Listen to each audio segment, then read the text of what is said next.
Hey there, Space Patriots. Welcome to this Tuesday episode of SpaceX in the News. Let's get right to it. So last week we covered all that has happened to Booster 7 since its trip down to the orbital launch site, with its leak checks, its cryo tests, and its stress testing. And while I was filming last Friday's video, Lab Padre was live filming Booster 7 being lifted off the Can Crusher test and what I assumed, was its transport back to the orbital launch table. Well, it turns out what they did was they placed the booster onto a transport mount and hauled her back to the construction yard. Now, this could be for one of two reasons. One, the test didn't go so well and they have fixes to make, kind of like SLS at the moment. Or everything went well and they're about to equip the Raptor 2 engines. Hopefully I have an answer for you come our next episode on Friday. After 7's arrival at the high bay, Starship Gazer snapped a pic of Booster 8's upper LOX tank, making room for its predecessor. A lot of stacking activity happening with 8 lately. But the big news of the week so far is that the new Star Factory building has begun sprouting vertically.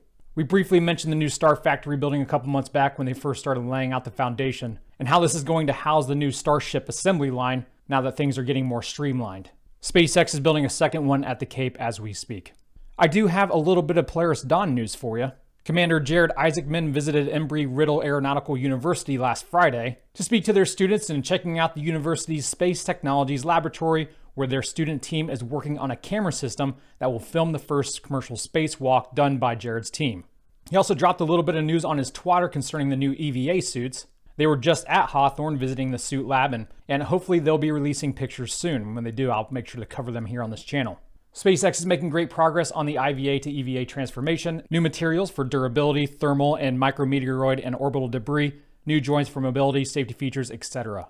On Easter Sunday, SpaceX launched the latest spy satellite for the National Reconnaissance Office, Enroll 85. This is the first time that the government agency has reused a Falcon 9 booster. Its previous mission was Enroll 87, and it lived to fly another day after successfully landing at Landing Zone 4 at Vandenberg Space Force Base, California. Elon tweeted that SpaceX's Falcon team is making great progress with their turnaround mission, aiming for a 5-day launch cadence with many performance and refurbishment improvements. This mission marked the 114th successful landing of a Falcon 9 booster, and not only have a lot of private companies noticed the credibility that has led to a decrease in price, a lot of these government agencies, like NASA, has as well. This month, NASA moved their upcoming payload, the Surface Water and Ocean Topography satellite, from a new Falcon 9 booster to a used one, which to me makes total sense because not only is it cheaper, I guess in this case for we the American taxpayers, but also which one is more worthy of your trust. A brand spanking new Falcon 9 rocket fresh out of the factory, or one that has launched at least one other time, has proven itself to work, especially these days when the frontrunner boosters have launched up to 12 times. But the next Falcon launch is another Starlink mission, currently slated for April 21st, which is Thursday at 11:15 a.m. Eastern Time. This week it was reported that SpaceX is working with commercial airlines to one day provide Starlink service to their customers in flight. Vice President Hofeller emphasized that they are currently going through the certifications needed to get their terminals known as antennas approved for a variety of aircraft.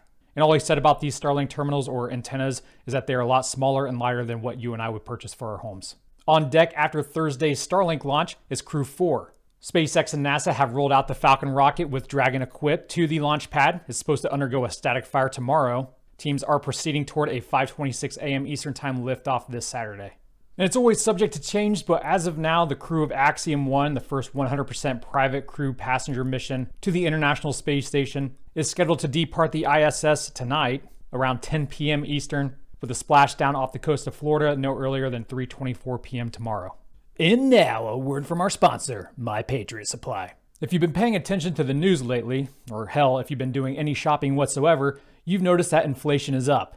Way up. Like setting records every month over the past couple of months. The economic experts are saying that inflation is over 9%. However, according to Shadow Stats, if the method used was the same as it was back in the 80s, inflation would actually be over 17%.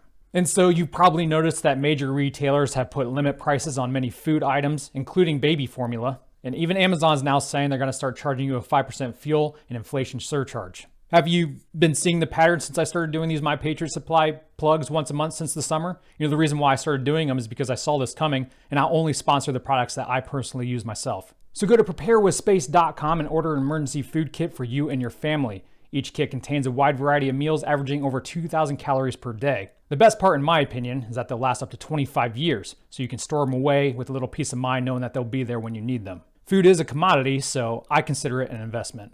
And right now you can save $150 off a 3-month food kit. That's preparewithspace.com. Well, thank you so much for tuning in. Have a nominal work week. And until next time, Godspeed. 4,